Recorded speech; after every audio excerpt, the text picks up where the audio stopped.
Day 12 detox water 300 ml వాటర్లో hot వాటర్లో half లెమన్కి పైన పిండేసుకొని అర్లీ మార్నింగ్ పరగడుపున ఈ వాటర్ని తాగాలి.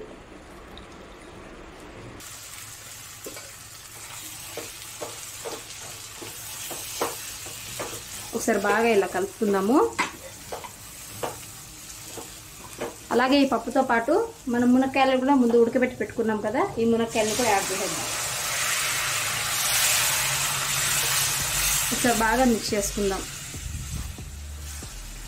2 స్పూన్స్ ఆయిల్ వేసుకుందాం.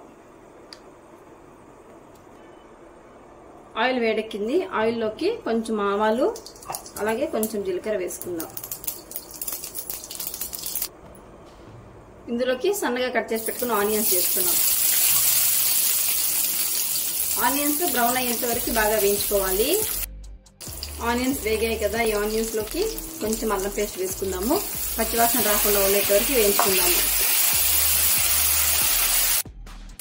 అల్లం పేస్ట్ పచ్చివాసన రాకుండా బాగా వేగింది. దీంట్లోకి మనం కట్ చేసి పెట్టుకున్న పాలకూరలు వేసేసుకుందాం.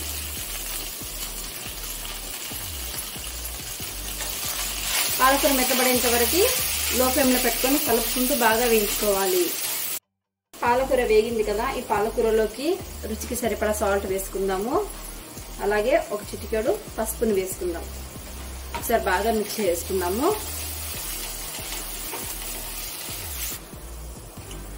బాగా మిక్స్ చేసుకున్నాం కదా, ఈ మిశ్రమంలోకి ముందుగా బాయిల్ చేసి పెట్టుకున్న పొటాష్ నూడిల్స్ యాడ్ చేసేసుకుందాం.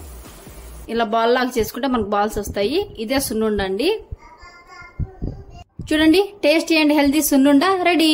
ఈ ఆయిల్లోకి కచ్చాపచ్చాగా దంచుకున్న 2 నుంచి 3 వెల్లుల్లి రెబ్బల్ని వేసుకుందాము. అలాగే ఒక హాఫ్ ఆనియన్ వేసుకుందాము.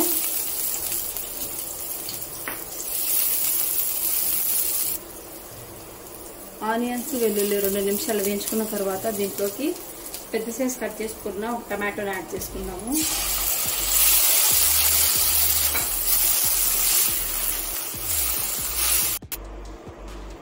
నూనెలో ఈ టమాటోస్ ని ఒక 2 to 3 మినిట్స్ మగ్గనిద్దాము. టమాటోస్ 3 నిమిషాలు బాగా మగ్గాయి కదా, ఇందులోకి 300 ml వాటర్ ని వేసుకొని ఒక 10 నిమిషాలు బాగా ఉడికించుకుందాం.